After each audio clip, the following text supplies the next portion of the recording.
Satyabhama institute of science and technology, Chennai. புதுச்சேரியில் நிதி நிறுவன அதிபர் வீட்டில் 2 கோடி ரூபாய் ரொக்கப்பணத்தை தேர்தல் பறக்கும் படையினர் பறிமுதல் செய்துள்ளனர்.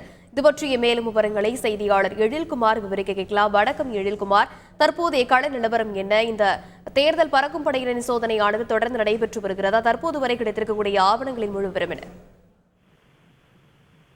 புதுச்சேரியில் நாளைய தினம் வாக்குப்பதிவு நடைபெற உள்ள நிலையில் நிதி நிறுவன அதிபரின் வீட்டில் ரூபாய் 2 கோடிக்கு மேல் ரொக்கம் பணம் பறிமுதல் செய்யப்பட்டுள்ளது பரபரப்பை ஏற்படுத்தியுள்ளது.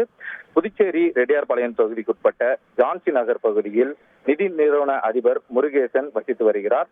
இதனிடையே இவரது வீட்டில் வாக்காளர்களுக்கு பணம் கொடுப்பதற்காக பணம் பதுக்கி வைக்கப்பட்டுள்ளதாக தேர்தல் பறக்கும் படையினருக்கு புகார் வந்தது. இந்த புகாரின் அடிப்படையில் தேர்தல் நடத்தும் அலுவலர் கணேசன் தலைமையிலான பறக்கும் படையினர் அவரது இல்லத்தில் சென்று சோதனை நடத்தினர். வீட்டை முழுமையாக சோதனை நடத்திய போது அங்கு பணம் எதுவும் பறிமுதல் செய்யவில்லை. இதனிடையே அவரது இல்லத்தில் 6க்கும் மேற்பட்ட நாய்கள் வளர்க்கப்பட்டு வருகிறது. அந்த நாய்கள் கட்டப்படும் இடத்தில் 2 மூட்டைகள் மர்மமான முறையில் கிடந்துள்ளது. அதனை அந்த தேர்தல் பறக்கும் படையினர் சோதனை செய்த போது அதில் கட்டுக்கட்டாக பணம் இருப்பது தெரிய வந்தது. குறிப்பாக கூற வேண்டும் என்றால் தேர்தல் பறக்கும் படையினர் 10 லட்சத்துக்கும் மேற்பட்ட ரூபாய் பறிமுதல் செய்தால் வருமான வரித்துறையினருக்கு தகவல் தெரிவிக்க வேண்டும்.